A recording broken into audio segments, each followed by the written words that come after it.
Hey diepe waters fans, ek het julle intense weeklikse voorskou vir 6 tot 9 Julie, waar ons gaan sien hoe Nella vir Frans al Zella se geheime wil vertel, plus Carla deel slegte nuus met Rousseau en Gys.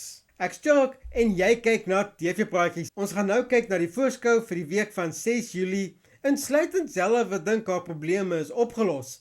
En Tommy is weer terug, maar voordat ons wegspring, teken gerus in by die kanaal as jy nog nie aangesluit het nie. Kom ons spring sommer dadelik weg. Maandag 6 Julie. Zelda dink haar probleme is opgelos, maar Nella het ander planne. Zelda het nie gedink dat Nella in staat sou wees om so ver te gaan nie. Hier gaan 'n groot moeilikheid kom. En wat gaan dit beteken vir Zelda en Frans se huwelik? Carla en Arno deel 'n spesiale oomblik. Seseko raak ontslae van Chloe se kunswerk by 'n familiebraai. Goed so Seseko. Daai Chloe is net moeilikheid en Pam gaan dit gouer as later agterkom. Dinsdag 7 Julie. Nella konfronteer Frans met Zella se geheime. Zella behoort ook seker nou al te weet dat die waarheid wel een of ander tyd uit gaan kom. Ek weet net nie of haar en Frans huwelik dit gaan oorleef nie. Dit was seker maar net gemeend om te veil. Sy en Gys is seker endgame. Ek hoop nie dat sy en Frans hierdeur sal kan kom. Carla ervaar 'n baie groot verlies. Ek gaan spekuleer om te sê dat Carla moontlik 'n miskraam gaan hê. Sy was nie heeltemal bly oor die nuus nie toe sy aanvanklik gehoor het van die swangerskap nie, omdat dit haar loopbaan gaan belemmer. Maar nou dat sy dit begin aanvaar, verloor sy dalk nou die baba. Ons sal maar moet wag en sien of dit wel die geval is. Pam en Abogile maak weer vrede. Woensdag 8 Julie. Carla deel slegte nuus met Rousseau en Gys.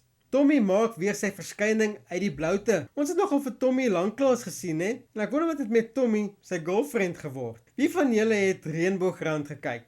Hy was ook daarin te sien gewees met Marco. Daar was nogal 'n hele paar diepe waters akteurs wat in Reënboogrand verskyn het. Hoe voel julle oor Tommy se terugkeer? Nella het woorde met 'n woedende Zelda. Waar is die dae toe ons nog goeie catfights gehad het? Dinge gaan nie goed eindig vir Nella nie. As dit nie Frans se dogter was nie, sou Zelda haar al lank af van kant gemaak het. Sal ons sien hoe dit gaan uitdraai. Maar dit sê vir my nie baie goed nie.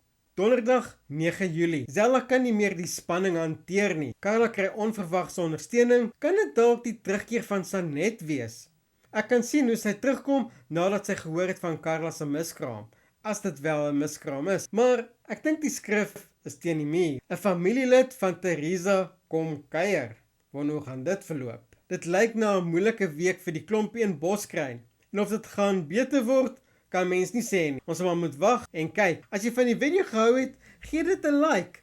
Dit beteken baie vir die kanaal. Hou die blinkkant bo en ek sien jou in die volgende video.